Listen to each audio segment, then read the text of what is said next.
சமத்துவத்திற்கான குரல் கலையருவி சமூக ஊடக தொலைக்காட்சி. கலையருவி தொலைக்காட்சியின் பிரதான செய்திகள் வாசிப்பவர் ACM ருமைஸ். முதலில் தலைப்புச் செய்திகள். பாராளுமன்ற உறுப்பினர்களுக்கு அதிர்ச்சி தரும் தகவல். எதிர்க்கட்சி தலைவர் ஆசனத்தில் அமர்ந்த எம்பியின் பதவி பறிபோகுமா? குற்ற புலனாய்வு திணைக்களத்திற்கு இன்றும் அழைக்கப்பட்ட பிள்ளையான். திடீரென தீப்பற்றி எரிந்த சொகுசு கார். லொஹான் ரத்வத்தவின் மனைவி தொடர்ந்தும் விளக்கமறியலில். அவை இன்றைய தலைப்புச் செய்திகள். இனி விரிவான செய்திகள்.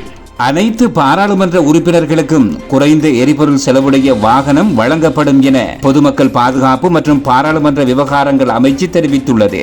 பாராளுமன்ற உறுப்பினர்கள் தமது பதவிக்காலம் முடியும் வரை அந்த வாகனத்தை பயன்படுத்தி மக்கள் சேவையை மேற்கொள்ள முடியும் என அமைச்சர் ஆனந்த விஜயபால குறிப்பிட்டுள்ளார். பாராளுமன்ற உறுப்பினர்களுக்கு சொகுசு வாகனங்கள் வழங்கப்படாது எனவும் மக்களின் வரிப்பணம் விரயமாவதை குறைக்கும் வகையில் இந்த நடவடிக்கை எடுக்கப்பட்டுள்ளதாகவும் அமைச்சர் மேலும் தெரிவித்துள்ளார். எதிர்க்கட்சி தலைவர் ஆசனத்தில் அமர்ந்து நாடாளுமன்ற அதிகாரி ஒருவருடன் வார்த்தை பரிமாற்றத்தில் ஈடுபட்ட யாழ் மாவட்ட பாராளுமன்ற உறுப்பினர் வைத்தியர் அர்ச்சுனா ராமநாதனின் பதவி பறிக்கப்படும் அபாயம் ஏற்பட்டுள்ளது. மருத்துவ நிபுணராக கடமையாற்றிய போதே அவர் பாராளுமன்ற உறுப்பினராக சத்திய பிரமாணம் செய்தமையே இதற்கு காரணமாகும். இந்த நாட்டின் சட்டத்தின் பிரகாரம் அரசாங்கத்தில் பணியாற்றும் போது பாராளுமன்ற உறுப்பினர் பதவியை வகிக்க முடியாது. இந்நிலையினால் அவர் நாடாளுமன்ற உறுப்பினர் பதவியை வகிப்பது சிக்கலாக மாறியுள்ளதாகவும் இது சட்டத்தின் முன் சவாலுக்கு உட்படுத்தப்பட உள்ளதாகவும் ஊடகங்கள் தெரிவிக்கின்றன. இதற்கு முன்னர் ராஜித சேனாரத்னவும் தனது தொழிலை விட்டு விலகாமல் பாராளுமன்ற உறுப்பினர் பதவியை வகித்ததற்காக பதவியில் இருந்து நீக்கப்பட்டமையும் குறிப்பிடத்தக்கது. இதேவேளை நாடாளுமன்ற உறுப்பினர் ராமநாதன் அர்ச்சனாவுக்கு எதிராக குற்ற புலனாய்வு திணைக்களத்தில் முறைப்பாடு ஒன்று பதிவு செய்யப்பட்டுள்ளது. குறித்த முறைப்பாடானது இன்றைய தினம் சமூக செயற்பாட்டாளர் LMAG அதிகாரி என்பவரால் பதிவு செய்யப்பட்டுள்ளது. நேற்றைய நாடாளுமன்ற அமர்வில் அவர் வெளியிட்ட முகப்புத்தக நேரலை தொடர்பில் இந்த முறைப்பாடு பதிவு செய்யப்பட்டுள்ளது. குறித்த காணொளியில் விடுதலை புலிகளின் தலைவர் வேலுப்பிள்ளை பிரபாகர் தொடர்பான கருத்தை தெரிவித்ததாகவும் மேலும் அவரது முகநூலில் பதிவேற்றப்பட்டுள்ள ஒரு புகைப்படம் ஆகியவை தொடர்பாகவே வழக்கு பதிவு செய்யப்பட்டுள்ளதாகவும் அவர் கூறியுள்ளார். பிள்ளையான் எனப்படும் முன்னாள் ராஜாங்க அமைச்சர் சிவனேசதுரை சந்திரகாந்தன் இரண்டாவது நாளாகவும் இன்றைய தினம் குற்ற புலனாய்வு திணைக்களத்திற்கு அழைக்கப்பட்டார். ஏப்ரல் 21 தாக்குதல் தொடர்பில் சேனல் 4 தொலைக்காட்சி தயாரித்த விசேட காணொளி தொகுப்பு ஒன்றில் சிவனேசதுரை சந்திரகாந்தனின் முன்னாள் செயலாளரான ஆசாத் மௌலானா என்பவர் வாக்குமூலம் வழங்கியிருந்தார். அதில் முன்னாள் ராஜாங்க அமைச்சர் சிவனேசதுரை சந்திரகாந்தனுக்கும் ஏப்ரல் 21 தாக்குதலுடன் தொடர்புடைய தாக்குதல் தாரிகளுக்கும் தொடர்பு இருந்ததாக அவர் குறிப்பிட்டிருந்தார். இந்த நிலையில் அவர் வெளிப்படுத்திய இந்த விடயம் தொடர்பில் வாக்குமூலம் பெறுவதற்காகவே முன்னாள் ராஜாங்க அமைச்சர் சிவனேசதுரை சந்திரகாந்தன் இரண்டாவது நாளாகவும் இன்று குற்ற புலனாய்வு திணைக்களத்திற்கு அழைக்கப்பட்டார். நான் வாக்குமூலம் வழங்கி வருகிறேன்.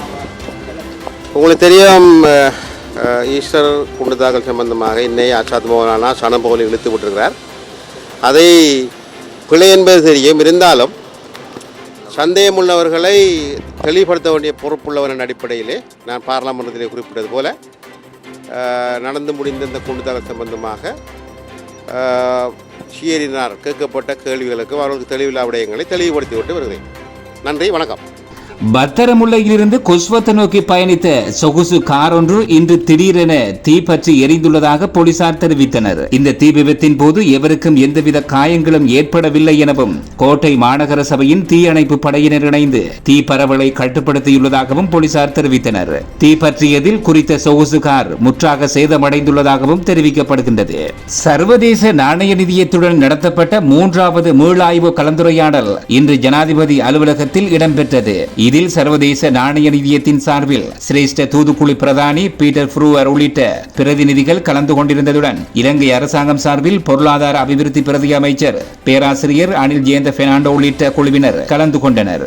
இதன்படி சர்வதேச நாணய நிதியத்திற்கும் இலங்கை அரசாங்கத்திற்கும் இடையில் இடம்பெற்ற 3வது மீளாய்வு தொடர்பான கலந்துரையாடல் வெற்றிகரமாக நிறைவடைந்துள்ளது.